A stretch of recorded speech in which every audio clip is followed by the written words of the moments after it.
ये है मुंबई शहर, जहाँ एक साइड की बिल्डिंग्स मानो आसमान को छू रही हैं, जहाँ लग्जरी कार्स लगभग हर तीसरे इंसान के पास है, जहाँ मॉल्स में डिजाइनर ब्रांड्स की दुकानें दिन भर चलती हैं और जहाँ कई लोग कॉफी शॉप्स और कैंटीन में बैठकर अपने मिलियंस ऑफ डॉलर्स की डील डिस्कस करते हैं।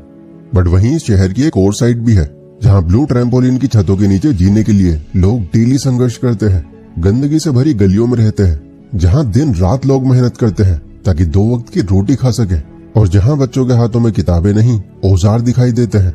मतलब हर दिन यहाँ पर एक उम्मीद के साथ में शुरू होता है, लेकिन खत्म होता है वही पुरानी तकलीफ के साथ। यह है भारत के मैक्सिमम पार्ट की असली सच्चाई, इनकम इनइक्वालिटी। विकिपीडिया के इस आर्टिकल के मुताबिक भारत के अंदर सिर्फ 1% ही लोग ऐसे हैं जो पूरे भारत की इनकम का लगभग 40% ओन करते हैं, और वहीं इसी भारत के अंदर लगभग 50% लोग ऐसे हैं जो उसी भारत की इनकम का सिर्फ 3% ओन करते हैं। ये सच बहुत बड़ा गैप है। बट आखिर इसके पीछे का रीजन क्या है?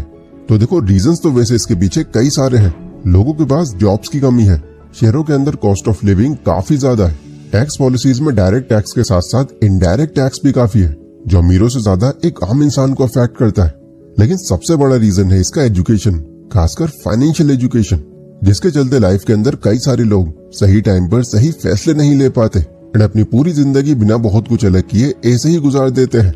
कॉलिन वेल्स, जो कि वैरो बैंक के फाउंडर है, वो बोलते हैं कि इस दुनिया में चाहे कोई भी हो, हर इंसान को एक समान मौके मिलने का अधिकार है, बट शुरुआत इसकी फाइनेंशियली एजुकेट लोगों से ही होती है।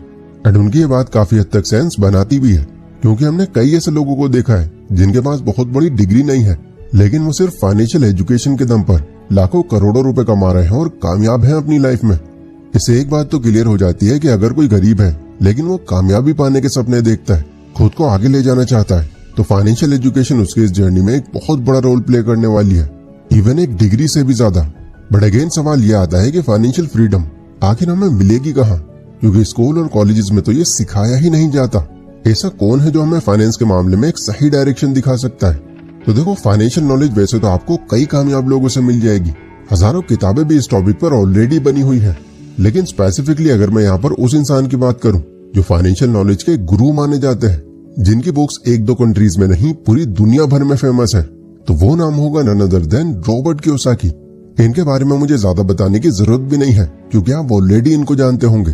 1997 में उन्होंने अपनी वाइफ किम कियोसाकी और शैरन लेचर के साथ मिलकर रिच डैड पुअर डैड नाम की एक बुक लिखी, जो फाइनेंशियल एजुकेशन और पर्सनल फाइनेंस पर थी, जिसने दुनिया भर में मिलियंस ऑफ लोगों को इंस्पायर किया और उन्हें सक्सेस पाने में हेल्प करी।